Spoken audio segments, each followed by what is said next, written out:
ഇന്ന് നമുക്ക് സിദ്ധാർത്ഥ് മൽഹോത്രയും ജാൻവി കപൂറും കേന്ദ്ര കഥാപാത്രത്തിലെത്തുന്ന പരം സുന്ദരി എന്ന ഹിന്ദി സിനിമയുടെ കഥ നോക്കിയാലോ.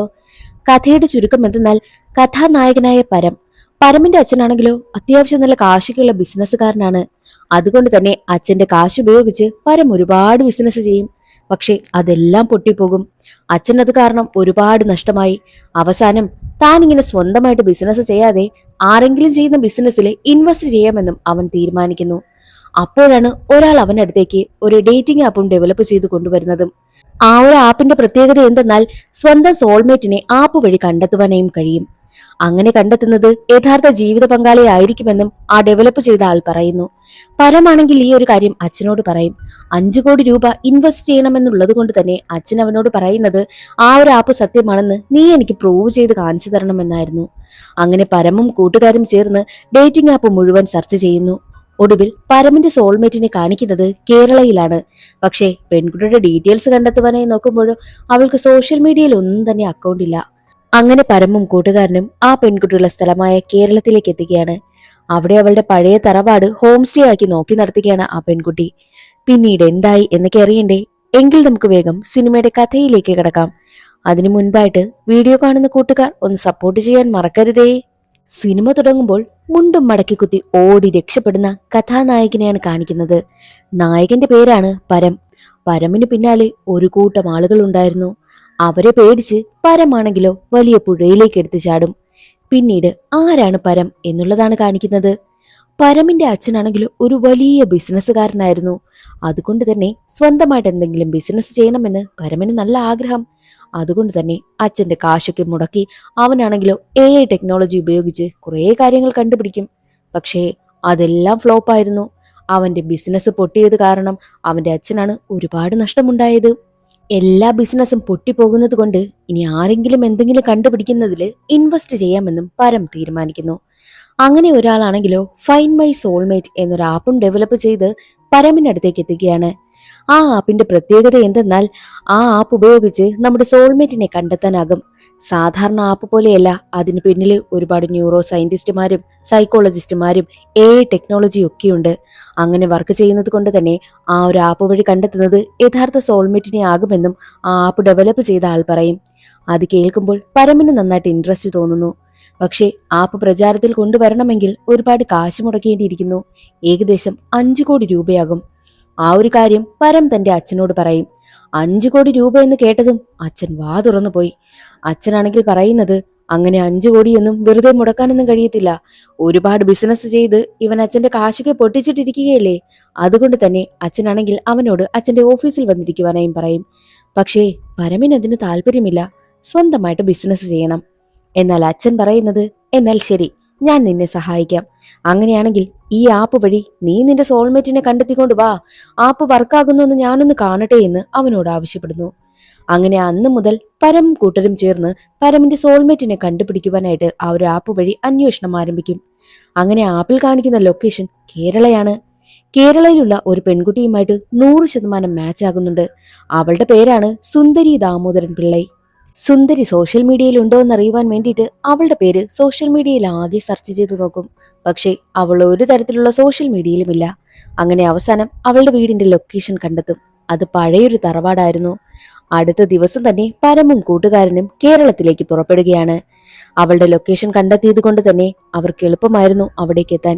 സുന്ദരിയുടെ വീടിന്റെ ലൊക്കേഷനും അഡ്രസ്സും എല്ലാം കയ്യിലിരിക്കുന്നത് കൊണ്ട് ആ ഒരു നാട്ടിൽ വന്നിറങ്ങിയിട്ട് സുന്ദരിയുടെ വീട് അന്വേഷിക്കും. എന്നാൽ അവിടെയുള്ള പുരുഷന്മാരെല്ലാവരും പരമിനെയും കൂട്ടരെയും വിരട്ടുകയാണ് ചെയ്യുന്നത്. അവിടെ ചെന്നു കഴിഞ്ഞാൽ സുന്ദരിയുമായിട്ട് ഒരു ഡിസ്റ്റൻസ് മെയിൻറ്റെയിൻ ചെയ്യണമെന്നാണ് അവർ വിരട്ടുന്നത്. കാരണം ആ നാട്ടിലുള്ള ഒരുപാട് പുരുഷന്മാര് സുന്ദരിയെ മോഹിക്കുന്നുണ്ട്. പക്ഷെ അവളാണെങ്കിലോ ആർക്കും തന്നെ പിടികൊടുത്തിട്ടുമില്ല. പുരുഷന്മാരാരും തന്നെ വിചാരിച്ച കാര്യം നടക്കാത്തത് കൊണ്ട് അവന്മാർക്ക് ആരെങ്കിലും വന്ന് സുന്ദരിയെ കൊത്തിക്കൊണ്ടുപോകും എന്ന പേടിയാ. സുന്ദരി ഹോം സ്റ്റേ നടത്തുകയാണ്. അതുകൊണ്ട് തന്നെ അവിടെ താമസിക്കാനെന്ന പേരിലാണ് പരമും കൂട്ടുകാരനും എത്തിയിരിക്കുന്നത്. അങ്ങനെ കറങ്ങി തിരിഞ്ഞ് സുന്ദരിയുടെ ആ ഒരു പഴയ തറവാട്ടിലേക്ക് എത്തുകയാണ്. അപ്പോഴാണ് നമ്മുടെ കഥാനായികയായ സുന്ദരിയുടെ ഇൻട്രോ. സുന്ദരിയെ കണ്ടതും നമ്മുടെ പരമാണെങ്കിലോ ഫ്ലാറ്റ് ആകും. അത്രയ്ക്ക് നല്ല സുന്ദരിയായിരുന്നു ഈ സുന്ദരി. സുന്ദരി അവരെ കണ്ടപ്പോൾ കരുതിയത് അവരുടെ ഈ ഒരു പഴയ തറവാട് വാങ്ങുവാനായി വന്ന ആൾക്കാരാണെന്നാ. അതുകൊണ്ട് തന്നെ സുന്ദരി ഒരു അരിവാളുമായിട്ടാണ് രണ്ടാൾക്കും അടുത്തേക്ക് ചെല്ലുന്നതും. അത് കണ്ട് പരമും കൂട്ടുകാരനും പേടിച്ചു പോകും. അയ്യോ, ഞങ്ങളിത് വാങ്ങാനൊന്നും വന്നതല്ല, ഇവിടെ സ്റ്റേ ചെയ്യാൻ വന്നതാണെന്നും അവൻ പറയുന്നു. അപ്പോഴാണ് അവൾ ആ അരിവാള് മാറ്റിവെക്കുന്നതും. അങ്ങനെ പരമിനെയും കൂട്ടുകാരനെയും കൊണ്ടുപോയി മുറിയൊക്കെ കാണിച്ചു കൊടുക്കുകയാണ്. പക്ഷേ പരമാണെങ്കിലോ സുന്ദരിയോട് കൊഞ്ചിക്കുഴയുകയാണ്. സുന്ദരിക്കാണെങ്കിൽ അത് മനസ്സിലാകുന്നുമുണ്ട്.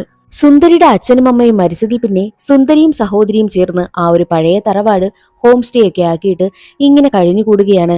സുന്ദരിയോട് ആ നാടൊക്കെ ഒന്ന് ചുറ്റി കാണിച്ചു കൊടുക്കുമോ എന്ന് പരം ചോദിക്കുമ്പോൾ അവളാണെങ്കിൽ തനിക്ക് താല്പര്യമില്ല, വേറെ ആരെങ്കിലും കൂട്ടിക്കൊണ്ടു പോകുവാനായും പറയും.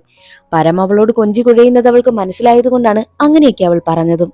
പരമിന് സുന്ദരിയെക്കുറിച്ച് അറിയുവാനായിട്ടുള്ള ആഗ്രഹമുണ്ടാകുന്നു. അതുകൊണ്ട് തന്നെ അടുത്ത ദിവസം മുതൽ സുന്ദരിയെ ഫോളോ ചെയ്യുവാനായും ആരംഭിക്കുകയാണ്. രാവിലെ എഴുന്നേൽക്കുന്ന സുന്ദരി കുറെ കുട്ടികൾക്ക് ഭരതനാട്യം പഠിപ്പിച്ചു കൊടുക്കും. അതിനുശേഷം അമ്പലത്തിൽ പോയി വിളക്കൊക്കെ കത്തിച്ചതിനു ശേഷം നേരെ വരുന്നത് രുക്മിണി എന്ന ആനയുടെ അടുത്തേക്കാണ്. ആ ആനയ്ക്ക് ഫുഡും കൊടുത്ത് അവൾ നേരെ തറവാട്ടിലേക്കും എത്തുന്നുണ്ട്. ഇതിലെന്തവളെ ഇംപ്രസ് ചെയ്യാനാ എന്നാണ് പരം ചിന്തിക്കുന്നത്. അന്നേ ദിവസം രാത്രി സുന്ദരി തന്റെ ഫേവറേറ്റ് സോങ് ഒക്കെ ഇട്ടിട്ട് കുക്ക് ചെയ്യുന്നത് പരം കാണുന്നു. അവൾ ഇട്ടിരിക്കുന്ന സോങ് ഏതാണെന്ന് പരം കണ്ടുപിടിക്കും. അന്നേ ദിവസം രാത്രി ഉറങ്ങാതെ നിന്ന് പരം ആ സോങ് മുഴുവൻ കാണാതെ പഠിക്കുന്നു. അടുത്ത ദിവസം രാവിലെ അവളെ ഇംപ്രസ് ചെയ്യാൻ വേണ്ടിയിട്ട് ആ സോങ് അവൻ പാടിക്കൊണ്ട് നടക്കും. അത് കേട്ട് ഉടനെ തന്നെ സുന്ദരി ചോദിക്കും, ഈ സോങ് നിങ്ങൾക്ക് ഒരുപാട് ഇഷ്ടമാണോ? എന്റെയും ഫേവറേറ്റാ, ലാലേട്ടൻ ഇതിൽ അടിപൊളിയാണ് എന്നൊക്കെയുള്ള കാര്യം അവൾ പറയുന്നു. അത് കേട്ടതും ഉടനെ തന്നെ പരമം പറയുന്നുണ്ട്, സത്യമാ ലാലേട്ടൻ അടിപൊളിയാ എന്ന് പറഞ്ഞിട്ട് ഉടനെ തന്നെ പരമാണെങ്കിലോ ലുങ്കി ഡാൻസ് എന്ന പാട്ടും പാടിക്കൊണ്ട് ഡാൻസ് കളിക്കുവാനായും തുടങ്ങി. അത് കേട്ടതും സുന്ദരിക്ക് വല്ലാതെ ദേഷ്യം വരും. നോർത്തിലുള്ള നായകന്മാരെ കുറിച്ച് ഇവിടെ പറയണ്ട എന്നൊക്കെ പറഞ്ഞിട്ട് അവൾ ദേഷ്യപ്പെട്ടാണ് അവിടെ നിന്ന് ഇറങ്ങിപ്പോകുന്നതും. അങ്ങനെ ആ ഒരു ഐഡിയ ഫ്ലോപ്പായി പോയി. എന്നാൽ സുന്ദരിയോട് അവൻ പറയുന്നതോ, നീ എന്ത് വേണമെങ്കിലും പറഞ്ഞോ, അതെല്ലാം ഞാൻ അനുസരിക്കാമെന്നാണ്. അത് കേട്ടതും സുന്ദരിക്ക് ചെറിയ സന്തോഷമൊക്കെ വരുമെങ്കിലും അവൾ പിടികൊടുക്കില്ല. പരം സുന്ദരിയുടെ പിന്നാലെ ഇങ്ങനെ നടന്ന് ടോർച്ചർ ചെയ്യുന്നത് കൊണ്ട് തന്നെ സുന്ദരി പരമിനിട്ടൊരു പണി കൊടുക്കുവാനായും തീരുമാനിച്ചു. അവനെയും കൂട്ടി നേരെ പോകുന്നത് കളരി പ്രാക്ടീസ് നടക്കുന്ന സ്ഥലത്തേക്കാണ്. അവിടെ കളരി പഠിപ്പിക്കുന്ന മാസ്റ്ററായ ഭാർഗവൻ ഉണ്ടായിരുന്നു. ഈ ഭാർഗവൻ സുന്ദരിയുടെ സ്വന്തക്കാരനാണ്. ഭാർഗവനാണെങ്കിലോ അച്ഛനും അമ്മയും മരിച്ചതിൽ പിന്നെ സുന്ദരിയുടെയും സഹോദരിയുടെയും കാര്യങ്ങളൊക്കെ നോക്കുമായിരുന്നു. ഭാർഗവനാണ് ആ ഒരു വലിയ തറവാട് ഹോം സ്റ്റേ ആയിട്ട് നടത്തുവാനുള്ള ഐഡിയ ഒക്കെ അവൾക്ക് പറഞ്ഞു കൊടുത്തതും. എന്നാൽ പരമിനെയും കൊണ്ട് സുന്ദരി എത്തിയിരിക്കുന്നതോ പരമിന് കുറച്ച് കളരിയൊക്കെ പഠിക്കണമെന്ന് പറഞ്ഞിട്ടാണ്. ഭാർഗവൻ ഉടനെ തന്നെ തന്റെ സ്റ്റുഡന്റിനെ ഭാർഗവൻ അടുത്തേക്ക് വിളിച്ചിട്ട് പരമുമായിട്ട് ചെറിയ ഒരു കളരിപ്പയറ്റ് നടത്തുവാൻ പറയും. എന്നാൽ പരമിന് വല്ലതും അറിയുമോ? ഇല്ല. സുന്ദരിയെ ഇംപ്രസ് ചെയ്യുവാൻ വേണ്ടിയിട്ട് പരം ഉടനെ തന്നെ ചുരുകയെടുത്ത് വീശുന്നു. ചുരുകയാണെങ്കിലോ അവന്റെ കയ്യിൽ കൊണ്ട് മുറിവുണ്ടാകും. അത് കാണുന്ന സുന്ദരിയാണെങ്കിലോ അയ്യോ, താൻ കാരണം ഒരുത്തന്റെ കൈയ്ക്ക് മുറിഞ്ഞല്ലോ എന്നവൾ ചിന്തിക്കും. അങ്ങനെ പരമിനെയും കൊണ്ടുപോയി അവൾ മരുന്നൊക്കെ വെച്ചു കൊടുക്കുകയാണ്. അതോടുകൂടി സുന്ദരിയോട് പരമിന് വീണ്ടും ഒരു അട്രാക്ഷൻ ഉണ്ടാകുന്നു. വീട്ടിലെത്തിയ സുന്ദരിയും സഹോദരിയും എന്തോ കാര്യം അർജന്റായിട്ട് അന്വേഷിക്കുകയാണ്. എന്താണെന്ന് ചോദിച്ച സമയത്താണ് സുന്ദരിയുടെ അമ്മ മരിക്കുന്നതിന് മുൻപ് ഒരു മോതിരം അവളുടെ കയ്യിൽ ഇട്ടുകൊടുത്തിരുന്നു. അമ്മയുടെ ഓർമ്മയ്ക്ക് അവൾ കൊണ്ടു നടക്കുന്ന മോതിരം ഇപ്പോൾ കാണാനില്ല, എവിടെയാണെന്ന് അറിയില്ല എന്ന് ടെൻഷനോട് കൂടിയാണ് അവൾ ആ മോതിരം അന്വേഷിക്കുന്നതും. അപ്പോഴാണ് പരമിനൊരു കാര്യം ഓർമ്മ വരുന്നത്. പരമിന്റെ കയ്യിൽ മുറിവ് വെച്ച് കെട്ടിക്കൊടുക്കുന്ന സമയത്ത് അവൾ ആ മോതിരം പുഴക്കരയിൽ ഊരി വെച്ചിരുന്നു. ഉടനെ തന്നെ പരമും കൂട്ടുകാരനും പുഴക്കരയിലേക്ക് പോയി നോക്കും. അപ്പോൾ ആ പുഴയിലായിട്ട് മോതിരം കിടക്കുന്നതായിട്ട് പരം കാണും. മോതിരം എടുത്ത സന്തോഷത്തിൽ നിവരുമ്പോഴോ ഉടനെ തന്നെ അവിടേക്ക് ആ ഒരു ആന വരികയാണ് രുക്മിണി. രുക്മിണി ഉടനെ തന്നെ പരമിനെ തൂക്കിയെടുക്കും. അതേസമയം തന്നെ പരമിന്റെ കൂട്ടുകാരൻ പോയി സുന്ദരിയെ വിളിച്ചുകൊണ്ടുവരുന്നു. സുന്ദരി പറഞ്ഞപ്പോഴാണ് രുക്മിണി പരമിനെ താഴെയാക്കിയതും. ഇല്ലായിരുന്നെങ്കിൽ പരമിന്റെ കാര്യത്തിൽ തീരുമാനമായേനെ. അങ്ങനെ പരമാണെങ്കിലോ സുന്ദരിയുടെ കയ്യിൽ ആ മോതിരം ഏൽപ്പിക്കും. തന്റെ അമ്മ മരിക്കുന്നതിന് മുൻപ് തനിക്ക് തന്ന മോതിരമാണെന്നും അത് വല്ലാത്ത ഇമോഷണൽ കണക്ഷനാണ് താനുമായിട്ടുള്ളതെന്നും ഒക്കെ പറഞ്ഞ് വല്ലാതെ സങ്കടപ്പെടുകയാണ് സുന്ദരി. സുന്ദരിക്ക് ആ മോതിരം കണ്ടെത്തി കൊടുക്കുന്നത് പരമായതുകൊണ്ട് തന്നെ പരമിനോട് അവൾക്ക് പ്രണയമുണ്ടാകുന്നു. അങ്ങനെ പിന്നീടുള്ള ദിവസങ്ങളിൽ രണ്ടുപേരും പ്രണയിക്കുവാനായും ആരംഭിക്കുകയാണ്. കറങ്ങാൻ പോവുക, അവിടമൊക്കെ കറങ്ങി നടന്ന് കാണുക, ഇതൊക്കെ തന്നെയാണ് രണ്ടുപേരുടെയും പണി. അങ്ങനെ ഒരു ദിവസം രാത്രി വഞ്ചിയിലേക്ക് പോയിട്ട് വരുന്ന സമയത്ത് നന്നായിട്ട് മഴ പെയ്യും. അതുകൊണ്ട് തന്നെ അടുത്തുള്ള ചർച്ചിലാണ് അവർ രണ്ടുപേരും ഓടി കയറുന്നതും. അവിടെ വെച്ചും അവർ റൊമാൻസ് ചെയ്യുവാനായും ആരംഭിക്കുന്നു. അതേ സമയമായിരുന്നു പരമിന് ആ ഒരു ആപ്പ് ഡെവലപ്പ് ചെയ്ത ആളിൽ നിന്ന് കോള് വരുന്നത്. ഈ ഒരു ആപ്പ് വീണ്ടും ഡെവലപ്പ് ചെയ്തെടുക്കണമെങ്കിൽ അഡ്വാൻസ് കാശെങ്കിലും തരണം, ഇല്ല എന്നുണ്ടെങ്കിൽ ഞാൻ വേറെ ഇൻവെസ്റ്ററിനെ കണ്ടെത്തുമെന്നും അയാൾ പറഞ്ഞതുകൊണ്ട് തന്നെ തന്റെ കയ്യിലുള്ള കുറെ കാശ് ആ ഒരാൾക്ക് ഇട്ടുകൊടുക്കുകയാണ് പരം. അങ്ങനെ ഓണമായി. ഓണാഘോഷമൊക്കെ തകൃതിയിൽ നടക്കുകയാണ്. പക്ഷെ പരമിനാണെങ്കിലോ മുണ്ടുടുക്കാൻ പോലും അറിയത്തില്ല. അവൻ മുണ്ടുടുക്കാൻ കഷ്ടപ്പെടുകയാണ്. അപ്പോൾ അവിടേക്ക് സുന്ദരി വരും. സുന്ദരിയാണ് അവന് മുണ്ടുടുത്തു കൊടുക്കുന്നതും. രണ്ടുപേരും ചേർന്ന് നിന്ന് കണ്ണാടിയിൽ നോക്കി നിൽക്കുകയാണ്. അത്രയ്ക്കും വേണ്ടി രണ്ടുപേരും അടുത്തിട്ടുണ്ട്. അങ്ങനെ ഓണാഘോഷമൊക്കെ നടക്കുന്നതിനിടയിൽ വെച്ച് സുന്ദരിയെ പ്രപ്പോസ് ചെയ്യുവാനായിട്ടാണ് പരമിന്റെ പ്ലാൻ. അങ്ങനെ പരമാണെങ്കിലോ സുന്ദരിയെ പ്രപ്പോസ് ചെയ്യുവാനായിട്ട് നിൽക്കുന്ന സമയം അവൻ എന്താണ് പറയാൻ പോകുന്നതെന്ന് സുന്ദരിക്ക് മനസ്സിലായി.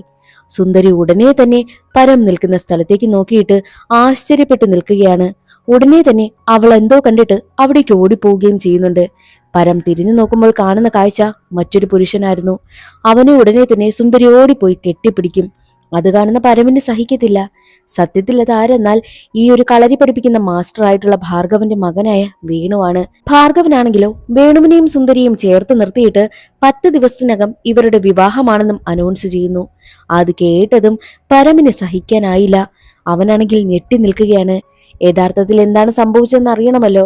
അതുകൊണ്ട് തന്നെ സുന്ദരിയുടെ സഹോദരിയെ കണ്ട് എന്താണ് വേണുവും സുന്ദരിയും തമ്മിലുള്ള റിലേഷൻ എന്നൊക്കെയുള്ള കാര്യം തിരക്കുന്നു. അപ്പോഴാണ് സുന്ദരിയുടെ അനിയത്തി ഒരു കഥ പറയുന്നതും. പണ്ട് പഠിക്കുന്ന സമയത്തെ ഈ വേണുവാണെങ്കിൽ എല്ലാത്തിലും മിടുക്കനായിരുന്നു. പഠിക്കാനായിട്ട്, സ്പോർട്സില്, കളരിയില്, അങ്ങനെ എല്ലാ കാര്യത്തിനും മിടുക്കനായിരുന്നു.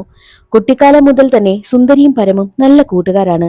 അവർ രണ്ടുപേരും കുട്ടിക്കാലം മുതലേ നല്ല കപ്പിൾസിനെ പോലെയാണ് അവർ ജീവിച്ചു വന്നതും. അതുകൊണ്ട് തന്നെ സുന്ദരിയുടെ അച്ഛനും അമ്മയും പരമിന്റെ അച്ഛനും അമ്മയും തീരുമാനിക്കും വലുതാകുമ്പോൾ ഇവരെ രണ്ടുപേരെയും വിവാഹം കഴിപ്പിക്കണമെന്ന്. രണ്ടുപേരും സ്കൂൾ പഠനമൊക്കെ കഴിഞ്ഞിട്ട് വേണുവാണെങ്കിലോ മെഡിസിൻ പഠിക്കുവാനായിട്ട് വിദേശത്തേക്ക് പോയി. സുന്ദരി ആർട്സ് കോളേജിലും ചേർന്നു. രണ്ടുപേരും ലോങ് ഡിസ്റ്റൻസ് റിലേഷൻഷിപ്പ് ആയിരുന്നു. എന്നാൽ ഒരു ഘട്ടത്തിൽ രണ്ടുപേരും ബിസിയാകുവാനായും തുടങ്ങി. ആർക്കും അങ്ങോട്ടും ഇങ്ങോട്ടും കോണ്ടാക്ട് ചെയ്യാൻ പോലും കഴിയാതെയായി. സുന്ദരിയാണെങ്കിലോ ഭരതനാട്യത്തിലേക്ക് കോൺസെൻട്രേറ്റ് ചെയ്തു. ആ സമയത്തായിരുന്നു സുന്ദരിക്കൊരു കോൾ വരുന്നതും. സുന്ദരിയുടെ അച്ഛനും അമ്മയും ആക്സിഡന്റിൽ മരണപ്പെട്ടു. അന്നു മുതൽ സുന്ദരി പഠിത്തമൊക്കെ നിർത്തിയിട്ട് തന്റെ പഴയ തറവാട്ടിലേക്കും എത്തി. അവിടെ ഹോം സ്റ്റേ ഒക്കെ നടത്തിയാണ് അവൾ ജീവിച്ചതും. അച്ഛനും അമ്മയും മരിച്ചതോടുകൂടി സുന്ദരിയുടെ സ്വപ്നങ്ങളെല്ലാം തകർന്നു. പിന്നീട് സഹോദരിയുടെ കാര്യങ്ങളൊക്കെ നോക്കണമല്ലോ. കാശിനു വേണ്ടിയിട്ട് അവൾ ഹോം സ്റ്റേ ഒക്കെ നടത്തി. അവൾ ഒരു വല്ലാത്ത മരവിച്ച ജീവിതമായിരുന്നു ജീവിച്ചുകൊണ്ടേയിരുന്നതും. ആരും തന്നെ കൂട്ടുമില്ല. എപ്പോഴും വിഷാദത്തിലുമായിരുന്നു. അത് മനസ്സിലാക്കിയ സഹോദരിയാണ് എല്ലാ ഡേറ്റിംഗ് ആപ്പിലും അക്കൗണ്ട് എടുത്തതും. അല്ലാതെ സുന്ദരി മനഃപൂർവ്വം ചെയ്തതല്ല എന്നുള്ള കാര്യമൊക്കെ സഹോദരി പറയും. ഇതെല്ലാം കേട്ട പരമാണെങ്കിലോ അങ്ങനെ അവളെ വിട്ടുകളയുവാനെന്ന് തീരുമാനിച്ചില്ല. എങ്ങനെയെങ്കിലും വേണുവിൽ നിന്നും സുന്ദരിയെ തട്ടിയെടുക്കണമെന്ന മോഹം പരമിനുണ്ടാകും. അതുകൊണ്ട് തന്നെ വീണ്ടും അവളെ എങ്ങനെയൊക്കെ ഇംപ്രസ് ചെയ്യാമെന്നൊക്കെ ചിന്തിക്കുകയാണ് പരം. സുന്ദരിയെ ഇംപ്രസ് ചെയ്യാനായിട്ട് ഒരേ ഒരു വഴി ഓണാഘോഷ പരിപാടിയിലേക്ക് പങ്കെടുക്കാമെന്നും പരം കരുതുന്നു. അങ്ങനെ ലെമൺ ആൻഡ് സ്പൂൺ റേസിൽ പങ്കെടുക്കുകയാണ്. പക്ഷേ സുന്ദരിയെ വായി നോക്കിക്കൊണ്ട് മത്സരത്തിൽ പങ്കെടുത്ത് വേണുവിന്റെ ദേഹത്തൂടെ വന്ന് വീണ് ആ പരിപാടിയും പരം കുളമാക്കി. അതോടുകൂടി പ്രോഗ്രാമിൽ നിന്നെല്ലാം ഭാർഗവൻ പിടിച്ച് പുറത്താക്കും. അങ്ങനെ സുന്ദരിയുടെ എൻഗേജ്മെന്റ് ചടങ്ങ് നടക്കുകയാണ്. അതിലെല്ലാവരും നല്ല ഡാൻസും പാട്ടും ഒക്കെ ആയിട്ട് എൻജോയ് ചെയ്യുകയാണ്. അതേസമയം തന്നെ പരം തന്റെ കൂട്ടുകാരനോട് പറഞ്ഞത് വേണുവിന്റെ മുണ്ടഴിച്ച് അവന് നാണം കെടുത്തണമെന്ന്. എന്നാൽ പരമിന്റെ കൂട്ടുകാരൻ ചെന്ന് മുണ്ടഴിച്ചതോ മറ്റൊരുത്തന്റെ. അങ്ങനെ അവിടെ വലിയ ഫൈറ്റ് നടക്കും. അവസാനം ഒരാളുടെ തലയിൽ വേറൊരാളാണെങ്കിൽ കുപ്പി വെച്ച് അടിച്ചു പൊട്ടിച്ചു. അയാളാണെങ്കിൽ സീരിയസ് ആയിട്ട് തറയിൽ കിടക്കുകയാണ്. ഉടനെ തന്നെ പരമും കൂട്ടുകാരും എല്ലാവരും ചേർന്ന് അയാളെ എടുത്ത് ഹോസ്പിറ്റലിലേക്ക് കൊണ്ടുപോകും. നേരത്തെ ഹോസ്പിറ്റലിൽ എത്തിച്ചത് കൊണ്ട് തന്നെ അയാൾ ഒരുവിധം രക്ഷപ്പെട്ടു. പക്ഷേ അടുത്ത ദിവസം തന്നെ ബോട്ട് റേസിംഗ് വരാൻ പോവുകയാണ്.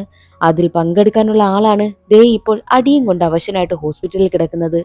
അതുകൊണ്ട് തന്നെ ഇനി ആര് പങ്കെടുക്കും എന്ന ചിന്തയായി എല്ലാവർക്കും. അതോടെ ഭാർഗവൻ വന്നിട്ട് പറയും, എന്തായാലും അയാൾ ഹോസ്പിറ്റലിൽ കിടക്കുകയല്ലേ, അതുകൊണ്ട് തന്നെ പരം ആ ബോട്ട് റേസിംഗിൽ പങ്കെടുക്കണം അവന് പകരമായിട്ടെന്ന് പറയുന്നു. അത് കേട്ട പരമിന് ഒരുപാട് സന്തോഷമാകും. അടുത്തതായിട്ട് സുന്ദരിയെ ഇംപ്രസ് ചെയ്യുവാനായിട്ട് ഒരു ചാൻസ് കിട്ടിയല്ലോ എന്നാണ് അവൻ സന്തോഷിക്കുന്നതും. എന്നാൽ സുന്ദരിക്ക് കല്യാണ ഒരുക്കങ്ങളൊക്കെ നടക്കുന്ന സമയത്ത് വല്ലാത്ത ടെൻഷൻ. വേണുവിനെ സ്വീകരിക്കണോ അതോ പരമിനെ സ്വീകരിക്കണോ എന്നുള്ള ടെൻഷനായി അവൾക്ക്. ആ ഒരു കൺഫ്യൂഷൻ നിൽക്കുന്ന സമയത്ത് സുന്ദരിക്കടുത്തേക്ക് അവളുടെ സഹോദരി എത്തും. സഹോദരി പറയുന്നത്, മറ്റുള്ളവരുടെ വാക്ക് നീ കേൾക്കണ്ട, നിനക്ക് നിന്റെ മനസ്സിൽ എന്ത് പറയുന്നോ അത് മാത്രം കേൾക്കുക, അതാണ് നല്ലതെന്നും സഹോദരി പറയുന്നു. അതോടുകൂടി സുന്ദരിയുടെ ടെൻഷൻ മാറിക്കിട്ടി. എന്നാൽ മറ്റൊരു വശത്ത് പരമിനെ കാണാത്തത് കൊണ്ട് തന്നെ അവന്റെ അച്ഛൻ അവനെ തിരക്കി സുന്ദരിയുടെ നാട്ടിലേക്ക് എത്തുകയാണ്. എന്നിട്ട് അച്ഛൻ വന്നിട്ട് പരമിനോട് പറയുന്നതോ, എവിടെ എന്റെ മരുമകളെ നീ കണ്ടുപിടിച്ചത്, അവളെ എനിക്ക് കാണണമെന്നായിരുന്നു. എന്നാൽ പരമിന് എന്ത് ചെയ്യണമെന്നറിയാത്ത അവസ്ഥ. കാരണം സുന്ദരിയുടെ കല്യാണ ഒരുക്കങ്ങളൊക്കെ നടക്കുകയാണല്ലോ അവിടെ. എന്നാൽ അച്ഛൻ പെട്ടെന്ന് തന്നെ ദേഷ്യഭാവത്തിലോട്ട് മാറും. എന്നിട്ട് അച്ഛൻ പറയും, നീ എന്താ പറഞ്ഞത്, ഒരു സോൾമേറ്റ് എന്ന ആപ്പ് കൊണ്ടുവന്നില്ലേ, അത് കണ്ടുപിടിച്ചവനെ യഥാർത്ഥത്തിൽ അവനൊരു ഫ്രോഡാ, നീ വേണമെങ്കിൽ ന്യൂസൊക്കെ ഒന്ന് ചെക്ക് ചെയ്ത് നോക്കെന്ന് പറയുന്നു. അങ്ങനെ ചെക്ക് ചെയ്ത് നോക്കിയ സമയത്ത് സത്യമാ, അവനൊരു ഫ്രോഡായിരുന്നു. അവനെ വിളിച്ചിട്ടാണെങ്കിൽ കിട്ടുന്നതുമില്ല, അവരുടെ വെബ്സൈറ്റ് ഓണാക്കിയിട്ട് ഓണാകുന്നതുമില്ല. താൻ ചതിക്കപ്പെട്ടുവെന്നും തന്റെ കാശ് മുഴുവൻ പോയി എന്നും പരമിന് മനസ്സിലായി. എന്നാൽ അതേ സമയം തന്നെ പരമിനെ കാണുവാൻ വേണ്ടിയിട്ട് സുന്ദരി അവന്റെ റൂമിലേക്ക് വരുന്നു. അതേ സമയമായിരുന്നു പരമിന്റെ അച്ഛനെ കണ്ടതും. ഉടനെ തന്നെ അച്ഛന്റെ അനുഗ്രഹം വാങ്ങും. എന്നിട്ട് പരമിനോട് സംസാരിക്കുവാനായിട്ട് അവൾ പരമിനെ വെളിയിലേക്കും വിളിക്കുന്നു. പരമിനെ അവൾക്ക് ഇഷ്ടമാണ്, അത് തുറന്നു പറയുവാൻ വേണ്ടിയിട്ടാണ് അവൾ വന്നിരിക്കുന്നതും. എന്നാൽ അതേ സമയം തന്നെ പരമാണെങ്കിൽ അവൻ എന്തിനാണ് നാട്ടിലേക്ക് വന്നതെന്നും ആ ഒരു ആപ്പിന്റെ കാര്യവും എല്ലാ കാര്യങ്ങളും തുറന്നു പറയുന്നു. സത്യത്തിൽ അച്ഛനെ തെളിയിച്ച് കാണിക്കണമല്ലോ ആ ആപ്പ് സത്യമാണെന്ന്. അതിനു വേണ്ടിയിട്ടാണല്ലോ അവൻ കൂടുതലായിട്ടും ആ ഒരു ആപ്പിലുള്ള ആ ഒരു പെൺകുട്ടിയുടെ ലൊക്കേഷൻ കണ്ടെത്തി എത്തിയിരിക്കുന്നതും. അതെല്ലാം കേട്ടതും സുന്ദരിക്ക് വല്ലാത്ത സങ്കടം വന്നു. അവൾ പൊട്ടിക്കരയുകയാണ് ചെയ്തതും. വെറുമൊരു ഡേറ്റിംഗ് ആപ്പിൽ കണ്ടതുകൊണ്ടാണ് തന്നോട് പരമിന് ഇഷ്ടം തോന്നിയെന്ന് മനസ്സിലാക്കിയ ഉടനെ തന്നെ സുന്ദരി അവനോട് അവിടെ നിന്ന് ഇറങ്ങിപ്പോകുവാനായും പറയും. കൂട്ടുകാരനോട് നമുക്ക് ഇവിടെ നിന്ന് പോകണമെന്ന് പറയുമ്പോഴോ, ഞാൻ വരുന്നില്ല, എനിക്കിവിടെ ലവ് സെറ്റായെന്ന് പറഞ്ഞ് പാർവതി എന്ന പെൺകുട്ടിയെ പരിചയപ്പെടുത്തി കൊടുത്തു. പരം സുന്ദരിയെ സെറ്റാക്കാൻ നടന്ന സമയത്ത് കൂട്ടുകാരനാണെങ്കിൽ പാർവതിയെ സെറ്റാക്കിയിരിക്കുന്നു. അതോടെ പരം തന്റെ അച്ഛനെയും കൂട്ടി പോകുവാനായി ഇറങ്ങും. അപ്പോൾ വേണു ഉൾപ്പെടെ ഒരു കൂട്ടം ആളുകൾ പരമിനെ വളയും. വള്ളംകളി കഴിഞ്ഞിട്ട് പോയാൽ മതിയെന്ന് അവർ പരമിനോട് പറയുന്നു. അത് കേട്ട് അച്ഛൻ ഞെട്ടിപ്പോകും. ഇത്രയും നാൾ ഒന്നിനും കൊള്ളില്ല എന്ന് കരുതിയവൻ ഇന്ന് വള്ളംകളിക്ക് ചേർന്നിരിക്കുന്നു. അതും അവനെ വിശ്വസിച്ച് ഒരു കൂട്ടം ജനങ്ങളും. ഇതെങ്കിലും നീ നന്നായി ചെയ്യണമെന്നും അച്ഛൻ പരമിനോട് പറയുന്നു. അങ്ങനെ വള്ളംകളി ദിവസം എത്തി. പരമിന്റെയും കൂട്ടരുടെയും വള്ളമാണ് ഏറ്റവും പിന്നിൽ. എന്നാൽ സുന്ദരിയെ കണ്ടതും പരമിന് എനർജി വരും. അവൻ വേഗത്തിൽ തുഴയുവാനായും തുടങ്ങി. ഒടുവിൽ എല്ലാവരും വേഗത്തിൽ തുഴഞ്ഞ് വിജയിക്കും. ഭാർഗവൻ ഒരുപാട് സന്തോഷമായി. വർഷങ്ങളായിട്ട് അവർ വള്ളംകളിയിൽ ജയിച്ചിട്ടേയില്ല, ആദ്യമായിട്ടാ ജയിച്ചത്. അങ്ങനെ വള്ളംകളി കഴിഞ്ഞ് അച്ഛനൊപ്പം പരം തിരികെ പോവുകയായിരുന്നു. പക്ഷെ പരം വല്ലാത്ത സങ്കടത്തിലും. അച്ഛൻ അവനോട് അതിനെപ്പറ്റി അന്വേഷിക്കും. നിനക്കിത്ര വിഷമമാണെങ്കിൽ പിന്നെന്തിനാ തിരികെ പോകുന്നത് എന്ന് ചോദിക്കുമ്പോൾ അച്ഛൻ പറഞ്ഞത് കൊണ്ടാണെന്നും അവൻ പറയുന്നു. ഞാൻ പറഞ്ഞ ഒന്നും തന്നെ നീ ഇതുവരെ കേട്ടിട്ടില്ല, പിന്നെ ഇത് മാത്രം എന്താ, നിനക്കവളെ ഇഷ്ടമാണെങ്കിൽ അവളോടത് പറയുവാനായിട്ടും അച്ഛൻ പറഞ്ഞു. സന്തോഷത്തിൽ ഓടി ചെല്ലുമ്പോഴോ കല്യാണത്തിനായി ഒരുങ്ങി നിൽക്കുകയാണ് സുന്ദരി. ഒരു തെങ്ങ് വഴി വലിഞ്ഞു കയറി സുന്ദരിയുടെ റൂമിന് മുന്നിലെത്തിയ പരം അവളെ വിവാഹം കഴിക്കാൻ ആഗ്രഹമുണ്ടെന്നും അവളോട് പറഞ്ഞു. കള്ളം പറയരുത്, നിന്റെ അച്ഛനെ പ്രൂവ് ചെയ്യുന്നതിന് വേണ്ടിയിട്ടല്ലേ നീ എന്നെ യൂസ് ചെയ്തതെന്ന് സുന്ദരി ചോദിക്കുമ്പോൾ ഓരോ കാര്യങ്ങളും പറഞ്ഞ് അവളെ സമാധാനിപ്പിക്കുവാനായും നോക്കും. എന്നാൽ അവൾ കേൾക്കുവാൻ കൂട്ടാക്കുന്നതേയില്ല. ഒരു ഘട്ടത്തിൽ ബഹളം കേട്ട് ഭാർഗവനും കൂട്ടരും അവിടേക്ക് വരുന്നു. മരത്തിൽ കയറി നീ ഇവിടെ എന്ത് ചെയ്യുക എന്ന് പരമിനോട് ചോദിക്കുകയാണ് ഭാർഗവൻ. ഭാർഗവൻ ചോദിക്കുമ്പോൾ ഇവൻ എന്നെ കല്യാണം കഴിക്കണമെന്ന് പറയുന്നെന്ന് ഓപ്പണായിട്ട് സുന്ദരി പറയും. മറ്റൊരുത്തനുമായി കല്യാണമായ പെണ്ണിനെ നിനക്ക് വേണമല്ലേടാ എന്ന് ചോദിച്ച് ഭാർഗവൻ പരമിനെ എറിയുന്നു. അതോടെ പരം തെങ്ങിൽ നിന്നും താഴേക്ക് വീഴും. ഭാർഗവൻ അവനെ പിടികൂടുവാനായിട്ട് മറ്റുള്ളവരോട് പറയുമ്പോൾ ഗ്രാമവാസികളെല്ലാം കൂടി പരമിനെ പിടികൂടുവാനായി ഓടിക്കുന്നു. അതാണ് സിനിമയുടെ തുടക്കത്തിൽ കാണിക്കുന്നതും. പരമിനെ എല്ലാവരും വളയും. എന്ത് ചെയ്യണമെന്നറിയാതെ പരമാണെങ്കിലോ കായലിലേക്ക് എടുത്ത് ചാടി. എന്ത് ചെയ്യുമെന്നറിയാതെ നിൽക്കുന്ന സമയത്തായിരുന്നു സുന്ദരി ഒരു വഞ്ചിയുമായി വന്നത്. ഗ്രാമവാസികളിൽ നിന്നും അവനെ അവൾ രക്ഷിച്ചു. സുന്ദരിക്ക് സത്യത്തിൽ പരമിനെ ഇഷ്ടമാണെങ്കിലും കുറച്ചൊന്ന് ഓടട്ടെ എന്നാണ് അവൾ കരുതിയതും. ഒരു വശത്ത് ഗ്രാമവാസികൾ അവനെ കൊല്ലാൻ നിൽക്കുമ്പോൾ സുന്ദരിയാണെങ്കിലോ പരമിനെ കിസ്സും ചെയ്യുന്നു. അതോടെ സിനിമയുടെ കഥ അവിടെ അവസാനിക്കുകയാണ്. ഇന്നത്തെ ഈ ഒരു വീഡിയോ എല്ലാവർക്കും ഇഷ്ടമായെന്ന് കരുതുന്നു. ഇഷ്ടമായാൽ ഒന്ന് ലൈക്ക് ചെയ്ത് സപ്പോർട്ട് ചെയ്യാനും ചാനൽ ഇഷ്ടമായാൽ ഒന്ന് സബ്സ്ക്രൈബ് ചെയ്യാനും മറക്കരുതേ. അടുത്തൊരു സിനിമയുടെ കഥയിൽ കാണാം. അതുവരെ എല്ലാവർക്കും ബൈ.